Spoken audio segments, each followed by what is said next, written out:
Sa tuwing nakikita kong magkasama na tayo.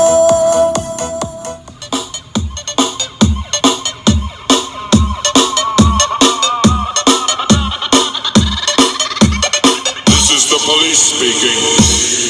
This club is closed for emergency.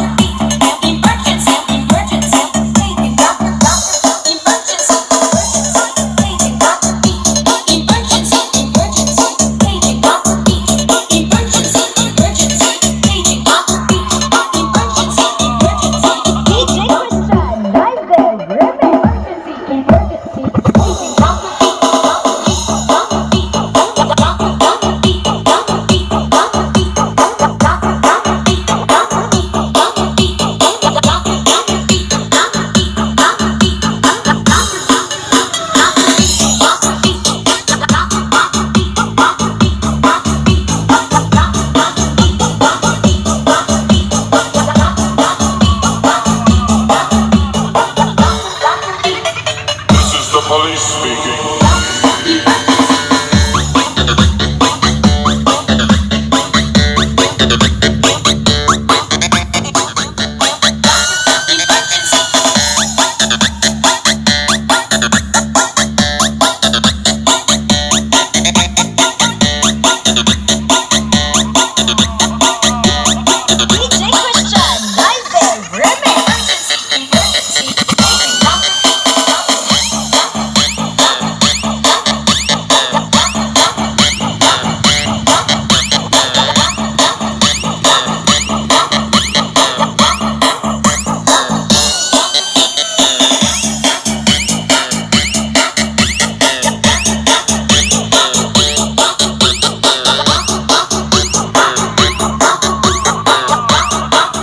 Mga kabidyo, okay, ito muli tayo sa ating panibagong video. At sa araw na to mga kabidyo, okay, pagbibigyan natin yung request ng ating mga kabidyo, okay natin dyan na nagtatanong kung paano daw natin lilinyahan yung ating pang mid or yung ating bullet na to.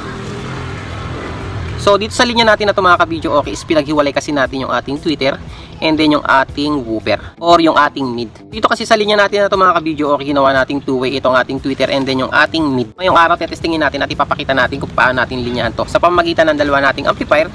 Patutugtugin natin yung ating tweeter at yung ating mid. Kaya i-set up na natin.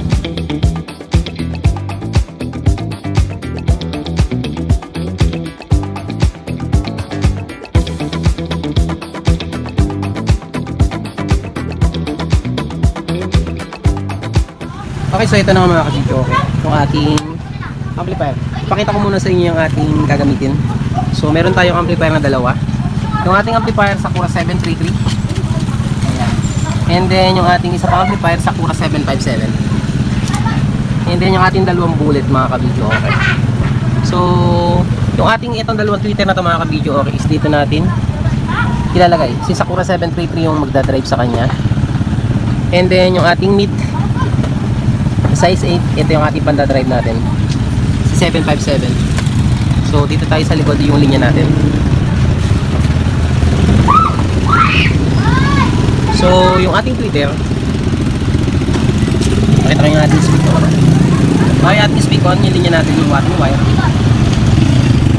So, bali, ginamit natin yung terminal 1 and 2. Okay, so yung 1, dito sa ating speak-on, is nandun nakalagay yung ating mid. And then yung number 2 is yung ating tweeter. So, 1 and 2. Okay? Ito yung ating linya. Ito yung ating isa linya sa ating mid and then yung ating linya sa ating tweeter pinagsama natin. Okay? Isang channel lang. Hindi natin kailangan paghiwalayin. Okay? Kumonect na lang tayo sa left channel. Okay, pinarallel natin yung ating dalawang tweeter. So ito rin yung ating linya rito sa kabila. Dalawang wire. And then try natin kumuha ng output sa ating record out. Isang RCA lang yung ating gamit. Right channel. And then yung dulo ng ating RCA, i-connect natin sa A, sa left channel. Okay, dahil yung ating wire, yung ating linya sa ating tweeter is nasa left. Okay? So dito sa setup mga kabidyo, okay, wala tayong mixer na gagamitin, kundi dalawang amplifier lang. Pero mas maganda kung meron kayong gagamiting mixer. So sa ngayon is wala tayong available na mixer kasi. So itong set na to mga kabidyo, kagaya ng sabi ko sa inyo, ay request ng ating kabidyo okay. Kung paano natin lilinyan itong ating ginawang ulit. Nahiwala yung ating tweeter at yung ating mid. So mapapaghiwalay natin yung tunog niya sa pamamagitan ng ating dalawang amplifier. Dito sa set natin na gagawin na to mga kabidyo okay, makakaiwas kayo sa sunog ng inyong mga tweeter. Okay, kasi makokontrol nyo yung papasok talaga sa inyong tweeter. Maglilinya kayo ng ganito mga kabidyo, mas maganda kung makakagamit kayo ng mixer. Okay? Pero kagaya na sabi ko sa inyo, ngayon is wala tayong available na mixer. Kaya dalawang amplifier lang talaga yung ating gagamitin. Pero kahit ganyan, mapapaghiwalay natin yung tunog ng ating lead at ng ating tweeter. Okay, ito yung ating gagamitin connection pang receiver natin ng ating Bluetooth. RCA to 3.5 jack. And then yung ating Bluetooth na receiver para makapagpatugtog tayo ng ating pang sound check. Okay? So sasaksak tayo ngayon dito sa ating amplifier. Try natin kumuha ng input sa ating Sakura 757. Okay, connect natin ating cellphone and then magpapatugtog tayo ng ragatak from DJ Christian mga kabidyo. Okay, para iwas copyright.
This club is closed.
DJ Christian, live remix.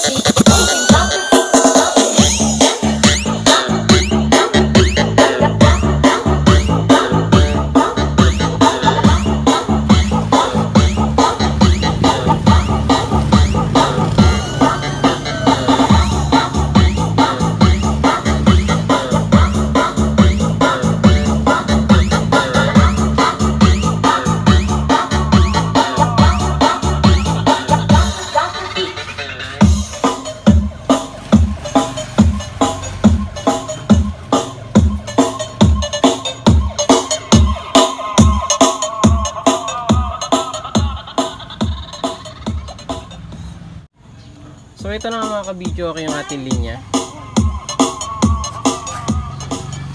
Okay. This is the police speaking. This club is closed for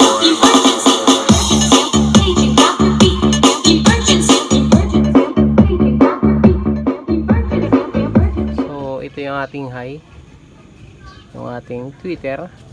So kapag nakapatay yung volume natin dito, hindi rin gagana yung ating tweeter. Okay.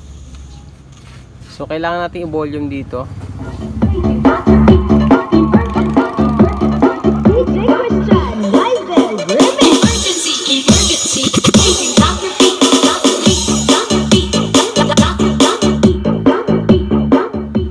So sa timpla ng ating Twitter mga ka-video, okay. Kasi yung ating Twitter kailangan lang niya, ang frequency na kailangan niya is high lang. So patay yung ating low. And then yung mid binaba na rin natin para puro sa gitsit lang. Pwede rin naman tayo maglagay ng mid dyan, konti lang. Okay. So sa ginawa natin ngayon, high lang talaga yung ating nilagay. So sa ganitong paraan makakaiwas tayo sa sunog ng ating Twitter. And then yung timpla naman natin dito sa ating 757. So dito sa ating amplifier wala siyang mid mga ka-video, okay. Dito kasi sa ating pang mid, kailangan natin ng ma-mid para mas malakas yung kanyang buka. Yung bass natin naka-volume lang ng konti, and then yung ating treble ganun din. So mas gaganda pa yung tunog natin dito kapag gagamit tayo ng equalizer at mixer. Okay? Mas mapipilter pa natin yung ating mga frequency na dapat natin palabasin at yung mga frequency na hindi natin dapat palabasin. So dito tayo sa likod ng ating amplifier, balikan natin yung kanina. Okay, ito yung ating linya. Okay, so itong set natin na ito mga ka-video, okay, wala tayong ginamit na mixer at equalizer. So gaganda pa yung tunog natin kung gagamit tayo ng equalizer at mixer. So dahil wala tayong available na mixer, ito yung ating linya. Okay, so dito tayo kumuha ng source. Okay, nag-audio input tayo dito sa ating 757. Okay, ayan. Sa DVD audio input. Okay, from Bluetooth, dito natin sinaksak sa ating DVD. And then kumuha tayo ng output sa ating record out. Kahit alin dito mga ka-video, okay, sa left or right. So dito tayo sumaksak sa right. And then yung dulo niya, ilagay natin sa aux input. Sa aux input ng ating Sakura 733. Okay, sa A. Dahil nakasaksak yung ating speaker or nakalagay yung ating linya ng ating speaker sa left, kailangan nasa left din siya. Okay, sa A. Isa lang yung ating ginamit na RCA kasi nakamono lang tayo mga kabito. Isang linya lang yung ating Twitter dito. Ito yung linya natin sa ating Twitter. And then linya natin sa ating mid. So ito na yung ating speak on mga kabidyo, okay. So ganyan yung ating linya. Dito sa set na ito mga kabidyo, okay, pwede rin naman tayo kumuha ng output dito sa ating Sakura 733 at dadalhin natin dito. Okay, pwede natin pagbalik na rin. Kunwari, kukuha tayo ng audio input dito and then output papunta rito. So ito is-sample lang natin sa ating linya. So dito sa linya na ginawa natin na ito mga ka-video, okay, hindi basta-basta masusunog yung ating mga tweeter. Dahil gumamit tayo ng dalawang amplifier, so yung papapasukin nating frequency sa ating tweeter is puro high lang. Okay, talagang wala nang papasok na low.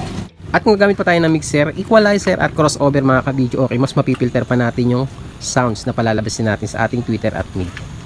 So yan yung simpleng setup natin para sa dalawang amplifier at sa tweeter at mid. So ulitin lang natin yung laman ng ating speaker na pang mid mga ka-video, okay. Yung ating pang mid mga ka-video, okay, ang wattage ng ating speaker is 900 watts at size 8. Ang brand niya is Jackhammer 809 at 900 watts nga mga ka-video, okay, double magnet. And then yung ating tweeter na ginamit dito is CT1000 Crown brand mga ka-video, okay. And then yung wattage ng ating 757 1650. And then sa ating Sakura 733, ang wattage po niyan is 450 watts times 2. So ayan na nga mga ka-video, okay. Ito yung mga ilang technique natin kung paano tayo gumamit ng dalawang amplifier ng walang mixer at kung paano natin mapapaghiwalay yung ating tweeter at yung ating mid. At isang paraan na rin kung paano tayo makakaiwas sa sunog ng ating mga tweeter. At hanggang dito lang mga ka-video, okay, sana nakatulong yung video natin ngayong araw na to para sa ating mga ka-video, okay, natin dyan na nagtatanong kung paano natin lilinyahan itong ating ginawa na bullet mga ka-video, okay, yung ating two-way setup sa ating speaker. Okay, sa pamagitan ng dalawang amplifier, mapapaghiwalay natin yung ating tweeter at yung ating mid. So hanggang dito na lang at maraming salamat at hanggang sa muli. God bless.